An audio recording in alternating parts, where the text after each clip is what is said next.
Shalom, Om Swastiastu, Namo Buddhaya, salam kebajikan dan salam sejahtera buat kita semua. Saya ucapkan terima kasih dan selamat datang kepada seluruh peserta yang hadir di lokasi dan juga seluruh peserta yang hadir secara daring. Yang terhormat kepada Sekretaris Dewan Pembina Witila, Ibu Dia Waria. Yang kami hormati Bapak Sugiharto Santoso, yang biasa disapa Bapak Hoki, selaku pendiri Witila dan juga menjabat sebagai Ketua Umum Aktiknas, Asosiasi Pengusaha Teknologi Informasi dan Komunikasi Nasional. Yang kami hormati narasumber hari ini kepada Persatuan Republik Indonesia, pimpinan redaksi Witila, Bapak Hense Bronson Mandaji.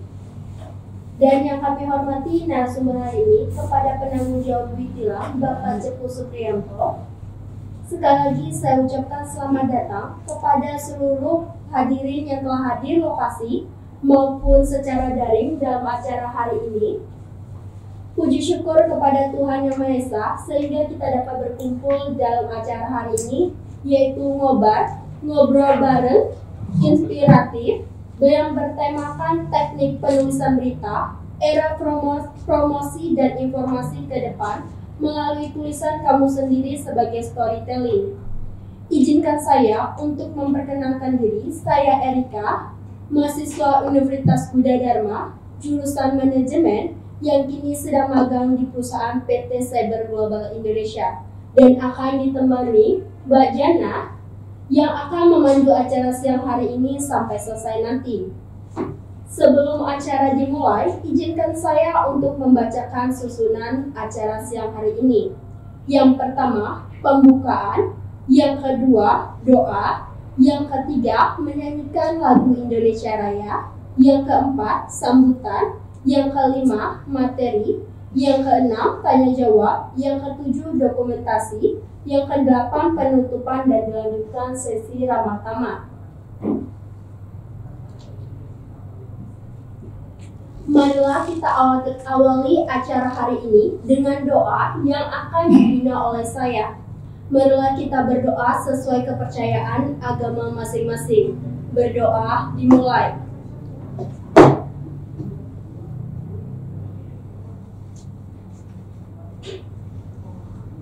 Berdoa selesai. Untuk meningkatkan rasa nasionalisme kita, marilah kita nyanyikan lagu kebangsaan Indonesia Raya. Hadirin dimohon untuk berdiri. Yang sesi daring persilakan untuk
Indonesia Raya.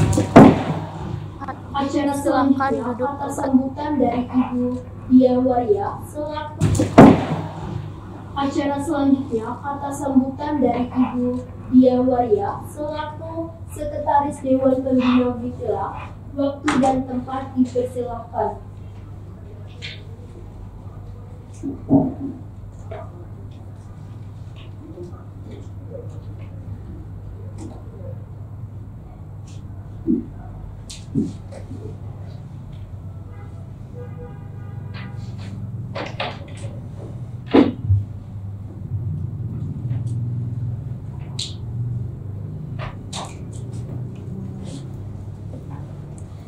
Baiklah, sepertinya untuk Ibu Dia. Apakah Ibu Dia sudah hadir? Baiklah, kita alihkan aja. Cara selanjutnya, kata sambutan dari Bapak Rocky, saya kembalikan kepada Mbak Jana untuk memandu acara. Baik, terima kasih atas waktunya Mbak Erika. Kemudian untuk acara selanjutnya yaitu acara sambutan dari Bapak Insinyur Sugiharto Santoso SH yang biasa disapa dengan Pak Maki, selaku pendiri Gotilang.com dan juga menjabat sebagai Ketua Umum Aktifnas Asosiasi Pengusaha Teknologi Informasi. Terima kasih. Assalamualaikum warahmatullahi wabarakatuh. Shalom, Swastiastu, Namo Buddhaya, Salam Kebajikan. Terima kasih. Assalamualaikum warahmatullahi wabarakatuh. Shalom, Om Swastiastu, Namo Buddhaya, Salam Kebajikan. Pertama-tama tentu kita panjatkan puji syukur kehadirat Tuhan Yang Maha Kuasa sehingga kita bisa menghadiri acara kegiatan pada siang hari ini. Tentu saya merasa turut bangga karena ternyata dengan persiapan yang cukup mendadak, semua bekerja dengan sangat cepat dan profesional ya, termasuk hari ini sebetulnya saya berhalangan, namun akhirnya tadi Budia sebenarnya menghubungi saya dan Pak Hoki kan bisa online. Akhirnya saya bilang, oh ya saya bisa beronline. Dan kemudian saya minta tolong ke Mbak Dewi yang di Banyuwangi dan yang kemudian juga Mbak Iva ya, yang berdomisili di Aceh. Mereka dengan cepat sekali dalam waktu sekitar 25 menit sudah menambahkan gambar saya. Kita berikan aplaus dulu kepada para panitia yang sangat luar biasa ya, membantu mensukseskan kegiatan ini dan tim sangat bekerja dengan cepat. Kegiatan hari ini untuk mempromosikan juga untuk menjalin kerjasama untuk memanfaatkan media guetilang.com yang merupakan portal berita untuk memberi kesempatan seluas-luasnya bagi masyarakat yang ingin menjadi citizen journalism ya, untuk menyuarakan aspirasi dan menyebarkan informasi secara cepat, transparan, dan terpercaya, tentu saja tetap beretika. Kami menyiapkan portal ini memang untuk masyarakat yang ingin menjadi citizen journalism. Sebagai catatan bahwa kita memang di era digital ini sangat terbuka peluang. Tadi saya sampaikan teman-teman ada yang di Banyuwangi, ada yang di Aceh, tapi kita bisa berkumpul. Mbak Dia, terima kasih sudah gabung. Saya izin duluan Mbak Dia. Dan Mbak Dia yang mengingatkan saya supaya bisa ikut join dengan online. Terima kasih Mbak Dia. Dan di era digitalisasi ini perlu diingat kepada teman-teman, adik-adik, sahabat bahwa dunia digital itu sangat luar biasa dan jejak digital kita itu ada di mana-mana. Jadi manfaatkanlah kesempatan ini untuk mendapatkan informasi bagaimana cara menulis, berkarya di jurnalis dengan cara baik dan benar, tadi dengan cara beretika. Karena mungkin sampai kita nanti istilahnya meninggal dunia, jejak digital kita itu tetap masih ada. Jadi berlatihlah, belajarlah untuk melakukan hal-hal yang sangat positif di era digital. Karena tadi sangat bermanfaat, tapi juga kalau kita melakukan hal-hal yang negatif, maka berdampak sangat buruk. Jadi tadi juga saya sampaikan Mbak Dewi juga belum kenal dengan saya ya, tapi sudah membantu mereka mencari jejak digital saya kan sangat banyak. Jadi nanti diketik juga Sugiharto Santoso, mungkin akan muncul informasi-informasi jejak digital. Jadi kita harus taat, harus juga piawai dalam melakukan posting-posting kita di era digital ini. Kita membuka peluang sebesar-besarnya di Guetilang. Kami juga berterima kasih Mbak Dia juga berkenan bergabung di Guetilang yang punya relasi begitu besar ya, bisa membantu kita. Pada intinya di Guetilang kita memberikan edukasi, literasi mengenai dunia jurnalis sehingga kita bisa memanfaatkan dengan sebaik-baiknya, tidak menyalahgunakan dan tetap sekali lagi dengan beretika, dan kita membangun dengan informasi-informasi positif dan perlu kita ketahui bahwa wartawan, media itulah adalah pilar keempat di demokrasi. Jadi kita merupakan salah satu tiang demokrasi dan juga penting untuk melakukan informasi-informasi melalui kemampuan kita karena kita tersebar dari Aceh sampai Papua, kita bisa memanfaatkan media ini dan kami bersama Mas Ince yang juga Ketua Umum SPRI, saya sebagai Wakil Ketua Umum, sebaliknya saya Ketua Umum Aptiknas, Pak Ince sebagai Wakil Ketua Umum di Aptiknas, dan kami juga telah mendirikan LSP Bidang Pers, juga dibantu Mbak Dia merupakan salah satu Dewan Pengawas di LSP Pers. Kedepan kita akan terus meningkatkan literasi tentang jurnalis, karena pasti akan sangat bermanfaat. Kami berterima kasih sekali kepada semua tim yang ikut terlibat mensukseskan acara ini. Mungkin saya tidak panjang, nanti waktunya cukup singkat dan kita mendengarkan sambutan dari Mbak Diah yang juga memberikan perhatian yang sangat luar biasa di media jurnalis. Terima kasih semuanya. Silakan Mbak Diah untuk melanjutkan memberikan wejangan kepada kami semua. Terima kasih. Waalaikumsalam untuk seluruhnya. Terima kasih kepada Bapak Insinyur Sugiharto Santoso atau yang biasa disapa dengan Pak Hoki atas sepatah dua kata sambutannya. Kemudian untuk acara selanjutnya yaitu sambutan kepada Ibu Diawari. Untuk acara selanjutnya saya kembalikan kepada Mbak Erika. Baik, terima kasih Mbak Tri. Acara selanjutnya atas sambutan dari Ibu Diawari selaku Sekretaris Dewan Pembina kita. Saya kembali.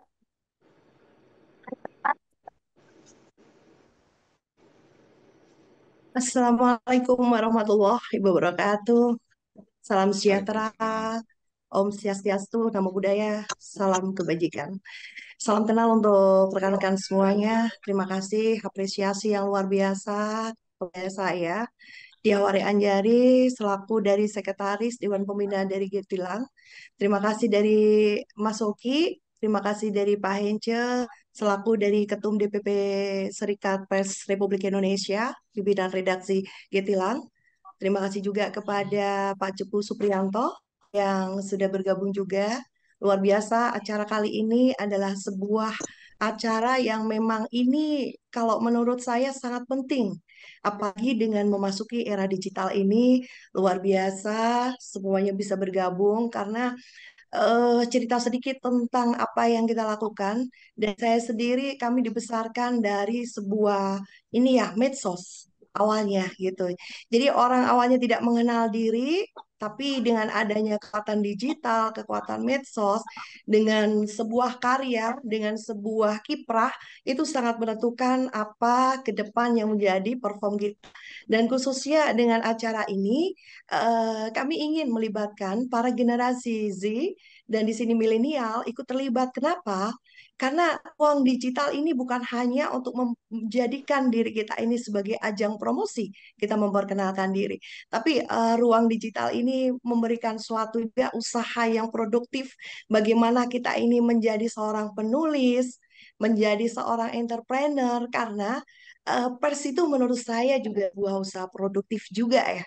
Karena di situ kan akan terbina suatu kinerja kolaborasi dengan semua segmen dan di sini juga suatu program yang menurut saya sangat menarik sekali karena tanpa ada kita ini didampingi, kita ini nggak akan tahu diri kita ini akan mana arahnya. Dan diri kita ini nanti bagaimana ini menjadi seseorang yang memang kita ini menjadi seseorang yang sesuai dengan kemampuan kita, tapi talenta yang kita punya ini harus ada pendamping. Makanya kami support di acara ini, khususnya bagaimana nanti kita ngobrol bareng, inspiratif, bagaimana teknis penulisan berita, dan di sini adalah era promosi dan informasi ke depan melalui tulisan kamu sendiri sebagai storytelling.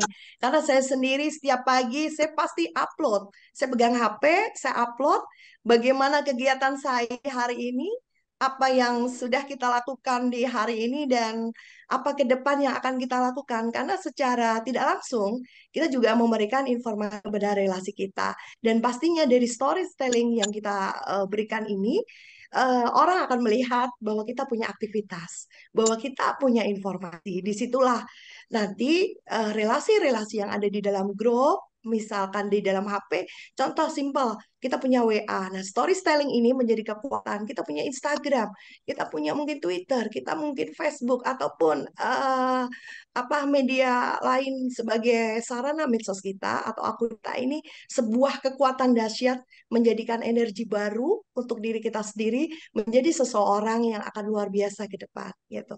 Saya berharap di sini bukan hanya sekali ini kita bisa berdiskusi karena teman-teman yang ikut terlibat di acara ini kami memohon agar di sini memberikan juga edukasi kepada yang lain karena kita di sini adalah satu sama yang lain terkorelasi, saling menguatkan bagaimana kita ini menjadi seseorang diri kita yang luar biasa. Mungkin itu salam luar biasa dan apresiasi kami. Saya berharap rekan-rekan semua ikut dalam acara ini sampai selesai. Terima kasih untuk semuanya dan kami berharap lahirnya inspiratif ini adalah bentuk dari kepercayaan kemampuan diri kita bahwa kalian ke depan akan yakin menjadi seseorang yang luar biasa. Terima kasih untuk semuanya. Wassalamualaikum warahmatullahi wabarakatuh. Terima kasih kepada Ibu Dian dan Bapak Rocky atas kata dua katanya. Baiklah Bapak Ibu hadirin, kita akan memasuki acara inti pada siang hari ini, yaitu materi yang akan dibawakan oleh narasumber hebat. Beliau adalah pimpinan redaksi Bitilang Persatuan Republik Indonesia. Izinkan saya untuk membacakan profil beliau.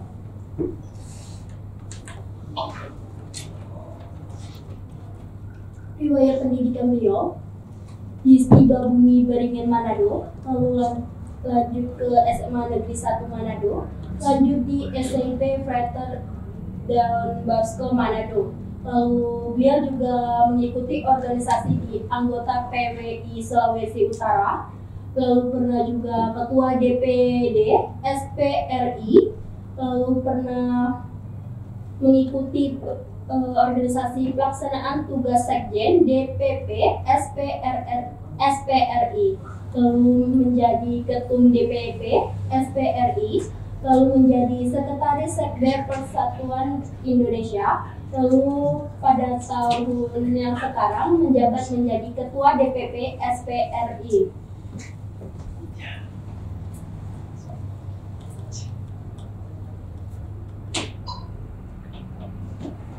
Pengalaman kerja beliau: Ketum DPP Serikat Persatuan Republik Indonesia, Staf Khusus Wali Kota Manado, Pemimpin Redaksi Indopress.com, Pemimpin Redaksi Ungkaptom, lalu Pemimpin Redaksi TV 5 Dimensi, lalu Kepala Perwakilan Pasifik TV Jakarta, Wakil Pemimpin Redaksi Pasifik TV Manado, Redaktur Harian Patroli, lalu Pemimpin Redaksi Harian Kawanyuan, lalu yang terakhir reporter tabloid.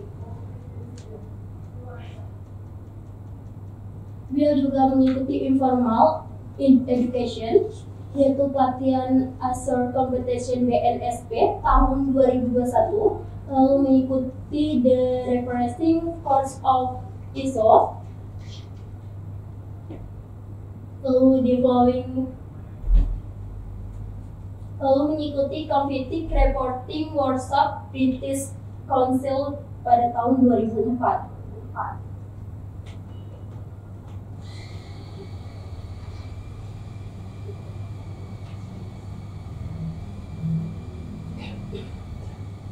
Dan sekarang marilah kita sambut Bapak Henze Bronson Mandadi yang akan menyajikan materi siang hari ini. Waktu dan tempat dipersilakan. Terima kasih atas kesempatan yang diberikan. Assalamualaikum warahmatullahi wabarakatuh. Salam sejahtera bagi sekalian yang saya hormati, Sekretaris Dewan Pembina Bitilang Ibu Diawari, Ketua Umum Aptiknas, dan juga sebagai pendiri Bitilang Bapak Sugiyarto Santoso, dan yang saya hormati rekan saya Mas Cepu, ini wartawan senior dan sudah malang melintang di banyak kesempatan di dunia jurnalistik maupun di event-event organisasi dan sebagainya, dan saat ini adalah direktur di perusahaan yang mendirikan Wetelang. Nah, kami melaksanakan pelatihan hari ini tujuannya adalah untuk memberikan satu gambaran dan masukan, meningkatkan skill bagi teman-teman wartawan, dan ada beberapa mahasiswa magang. Nah, kebetulan di Cybers Academy itu ada mahasiswa magang dari beberapa universitas, ada yang online, ada yang hybrid datang langsung ke lokasi. Nah, kita memberikan satu gambaran tentang standar dasar-dasar jurnalistik, karena pelatihan hari ini kita menggunakan standar kompetensi kerja khusus.